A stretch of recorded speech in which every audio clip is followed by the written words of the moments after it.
आजिर प्रथम प्रश्नटी हेउछि अर्जुनक प्रकृत पिता किए। Option A Yama, option B Vayu, option C Indra, option D Surya. एहार सठिक उत्तरटी हेउछि ऑप्शन सी इंद्र।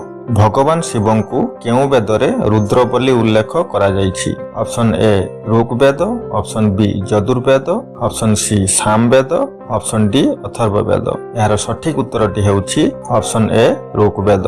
आजिर तृतीय प्रश्नटी हिंदू धर्म रे केतोटी शक्ति पीठ रहिछि। Option A 32, option B 36, option C 43, option B 51। यार सठिक उत्तरटी हेउछि ऑप्शन डी 51। आजिर चतुर्थ प्रश्नटी लंकापति रावणक माताଙ୍କ नाम कौन। Option A Kunti, option B Menaka, option C Kaikeyi, option D Ahalya. यार सठिक उत्तरटी हेउछि ऑप्शन सी कैकेयी। आजिर पंचम प्रश्नटी किए असुर बकासुर को बध करथिले।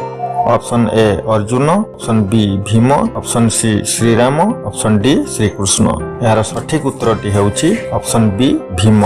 किए भगवान गणेशଙ୍କ दांत भांगी। Option A Kuber, option B Indra, option C Arjun, option D Parshuram. यार सठिक उत्तरटी हेउछि ऑप्शन डी परशुराम।